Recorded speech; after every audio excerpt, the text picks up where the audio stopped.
हाय friends, मी Aditi's book of रेसिपीजमध्ये पुन्हा एकदा तुमचं खूप खूप स्वागत करते।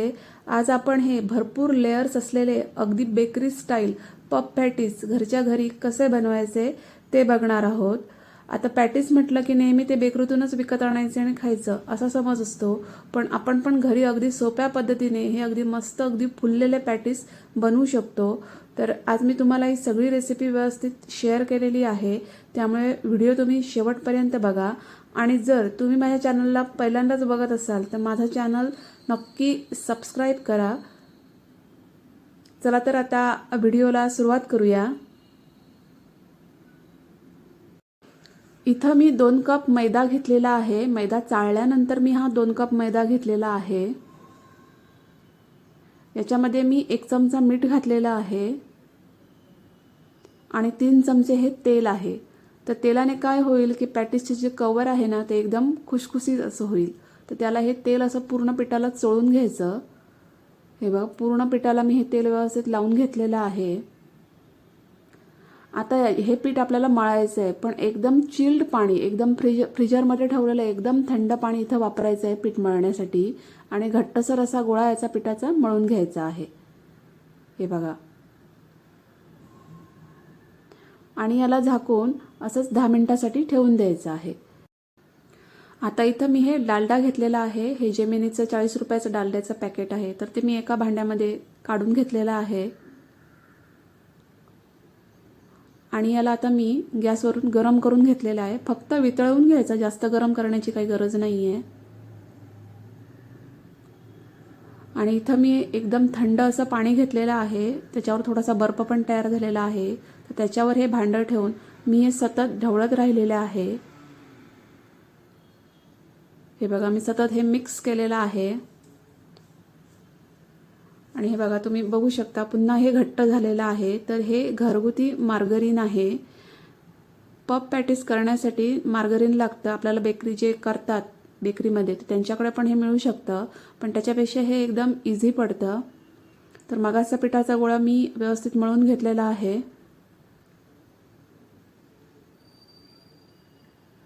आणि किचन प्लॅटफॉर्मवरच मी याला आता लाटून घेत आहे। किचन प्लॅटफॉर्म एकदम स्वच्छ करून घ्यायचा, थोडासा मैदा डस्ट करायचा आणि हे लांबट अशी पोळी याची लाटून घ्यायची।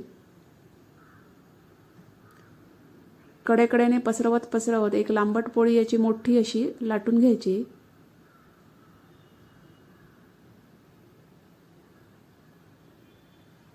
हे बघा, जेवढी शक्य होत असेल तेवढी अशी लांबट पोळी मी याची लाटून घेतलेली आहे, पण खूप अगदी पातळ पण नको। आणि मगाचे जे आपण डालडा वितळवून ठेवलेला आहे तर त्याला पुन्हा एकदा मी फेटून घेतलेलं आहे, कारण ते पुन्हा घट्ट होतं। पण याच्यावर पसरवण्यासाठी आपल्याला पुन्हा ह्याला थोडंसं पातळ करून घ्यायला पाहिजे। तसं मी करून घेतलेलं आहे आणि पूर्ण पोळीवर हे मी डालडा पसरवून घेतलेला आहे। हे बघा, इथं कंजूसी नाही करायची, पूर्ण व्यवस्थित डालडा आहे तो व्यवस्थित ह्याच्यावर पसरवून घ्यायचा। आणि दाखवल्याप्रमाणे फोल्ड करून त्याच्यावर पुन्हा मी हे डालडा लावलेला आहे पूर्ण सगळा व्यवस्थित। त्याच्या दोन्ही बाजू अशा फोल्ड करून घ्यायच्या, त्याच्यावर व्यवस्थित डालडा लावून घ्यायचा वितळवलेला।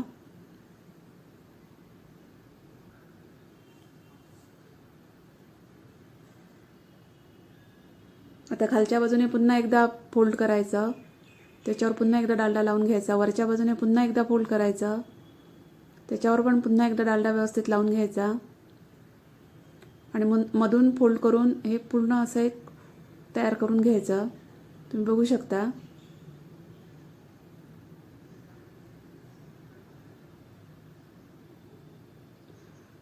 आता एक कॉटनचा चांगला रुमाल घेऊन त्याच्यामध्ये हे फोल्ड करून ठेवायचं आणि फ्रीजमध्ये हे 20 मिनिटांसाठी ठेवून द्यायचं। 20 मिनिटं झालेली आहेत। हे बघा, मी आता हे बाहेर काढलेलं आहे आणि पुन्हा त्याला लाटून घ्यायचं आणि मगाशी जी प्रोसिजर आहे ती पुन्हा एकदा रिपीट करायची।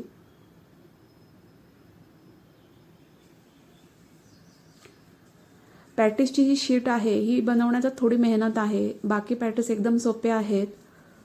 तर मगासारखंच मी पुन्हा एकदा डालडा ह्याच्यावर पूर्णपणे पसरवून घेतलेला आहे। तुम्ही ह्या ज्या शीट आहेत त्या अगोदरसुद्धा बनवून फ्रीजमध्ये एअरटाईट कंटेनरमध्ये ठेवू शकता आणि आयत्या वेळेस हवे तेव्हा पॅटीस बनवू शकता.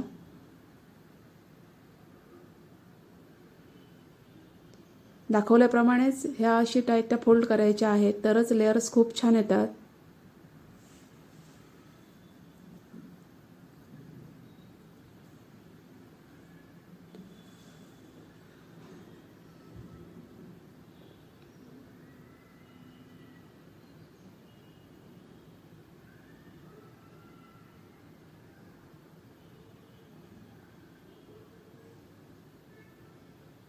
मगासारखंच याला फोल्ड करून मी पुन्हा एकदा रुमालामध्ये फोल्ड करून घेतलेला आहे आणि पुन्हा 20 मिनिटासाठी फ्रीजमध्ये ठेवलेला आहे. तोपर्यंत आपण पॅटीसचं स्टफिंग बघूया. इथं मी तेल 2 चमचे गरम करून घेतलेलं आहे. त्याच्यामध्ये एक अर्धा चमचा जिरं घातलेला आहे. एक पाव चमचा याच्यामध्ये मी हिंग घातलेला आहे. याच्यामध्ये मी थोडं आलं किसून घातलेलं आहे आणि एक हिरवी मिरची बारीक चिरून घातलेली आहे आणि हे तेलामध्ये व्यवस्थित परतवून घेतलेलं आहे.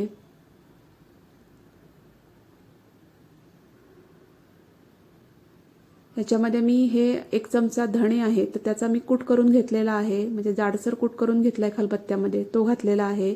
याने टेस्ट खूप छान येते स्टफिंगची. एक पाव चमचा हळद घातलेली आहे आणि हे सगळं करताना गॅसची फ्लेम मात्र स्लो ठेवायची.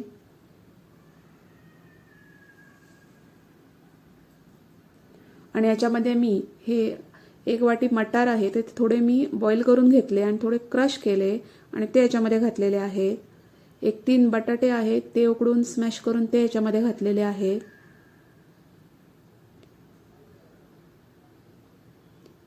याच्यामध्ये मी 1 चमचा मीठ घातलेला आहे. एक अर्धा चमचा मी इथं आमचूर पावडर घातलेली आहे. 1 चमचा मी बेडगी मिरची पावडर घातलेली आहे. 1 चमचा धणे जिरे पावडर घातलेली आहे.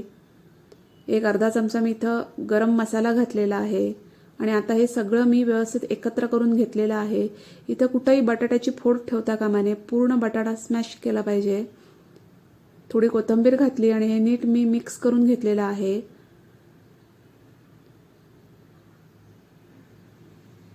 आता हे बघा, मगाशी जो ठेवलेला फ्रीजमधला गोळा होता तो मी बाहेर काढला आणि पुन्हा याला लाटून घेतलं आणि मगासारखीच पुन्हा सगळी प्रोसिजर मी रिपीट केलेली आहे. लाटताना मात्र चौकोनीच लाटायचं आणि कडाकडा पसरवत ह्या लाटून घ्यायचा आहे. मध्ये जास्त जोर द्यायचा नाही, कडेकडेने पातळ करत करत हा पूर्ण गोळा लाटून घ्यायचा आहे. आणि प्रत्येक वेळी मात्र हे लक्षात ठेवायचं आहे की प्रत्येक वेळी हे जे वितळवलेलं डालडा आहे ते फेटून घ्यायचं, ते पातळ करून घ्यायचं आणि नंतरच मग ह्या शीटवर पसरवायचं. तीच प्रोसिजर रिपीट करून त्या पद्धतीनेच मी पुन्हा एकदा हा शीट आहे ती पूर्णपणे फोल्ड करून घेतलेली आहे.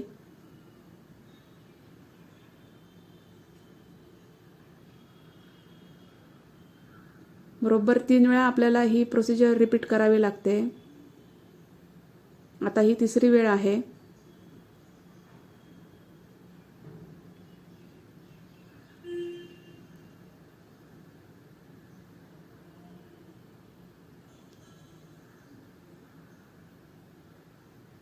पुन्हा एकदा मी रुमालमध्ये याला कव्हर करून फ्रीजमध्ये 20 मिनिटासाठी ठेवून दिलेला आहे.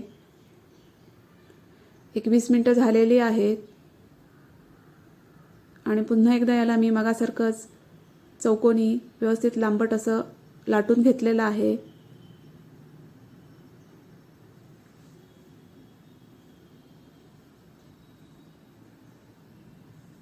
हे बघा, व्यवस्थित असं चौकोनी लाटून घेतलं आहे आणि कुठलाही कटर किंवा सुरीने तुम्ही याच्या ज्या कडा आहेत त्या कापून घेऊ शकता, म्हणजे परफेक्ट असा आपल्याला चौकोनी शेप मिळतो. तर मी इथं पिझ्झा कटर वापरला आहे आणि त्याने मी व्यवस्थित असा हा चौकोनी शेप कापून घेतलेला आहे. हे बघा, त्याला मी पुन्हा एकदा मधनं कापून घेतलेला आहे आणि साईडने पण पुन्हा एकदा कापून घेतलेला आहे, म्हणजे आपल्याला चौकोनी बरोबर पट्टी मिळेल. ते हे बघा, एकूण 6 स्क्वेअर मला इथं मिळालेले आहेत आणि ही एक शीट अशी तयार झालेली आहे परफेक्ट एकदम. आता याला स्टफिंग कसं भरायचं ते बघूया. स्टफिंग गार करून घ्यायचं आणि मध्ये ठेवून घ्यायचं, म्हणजे मध्ये थोडं पुढे, आणि त्याच्यावर जस्ट त्याचा दुसरा जो कॉर्नर आहे तो फोल्ड करायचा आणि मागाहून जर असं प्रेस करायचं. पुढे मात्र पॅक करायचं नाही. पुढची बाजू ही अशीच ओपन ठेवून द्यायची.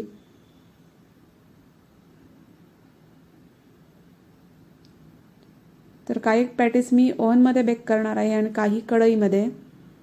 तर सगळे पॅटीस तयार करून झालेले आहेत. आता याच्यावर मी थोडंसं दूध लावून घेतलेलं आहे. त्याने काय होईल की पॅटीस खूप शायनी दिसतील. सगळ्या पॅटीसना मी असं वरून दूध लावून घेतलेलं आहे. आता कढई गरम करून घेतलेली आहे. त्याच्यामध्ये एक जाळी ठेवलेली आहे आणि त्याच्यामध्ये हे पॅटीस ठेवून दिलेले आहेत. पहिली 5 मिनटं कढईची फ्लेम जी आहे, गॅसची फ्लेम ती फुल ठेवायची आणि नंतर स्लो गॅस फ्लेमवर हे बेक करून घ्यायचे. आता ओव्हन हा प्रीहीट करून घ्यायचा. कन्व्हेन्शन मोडला 200 डिग्री सेल्सिअसला प्रीहीट करून घ्यायचा आणि त्याच्यामध्ये हे 30 मिनिटसाठी ठेवून द्यायचे. 30 मिनिटसाठी हे बेक करून घ्यायचे.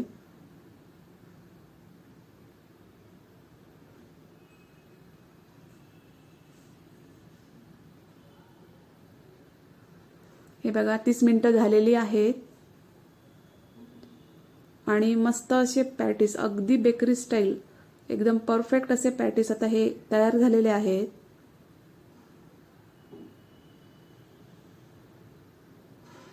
तुम्ही बघू शकता व्यवस्थित एकदम परफेक्ट असे बेक पण झालेले आहेत. त्यांना लेयर्स पण खूप छान असे सुटलेले आहेत.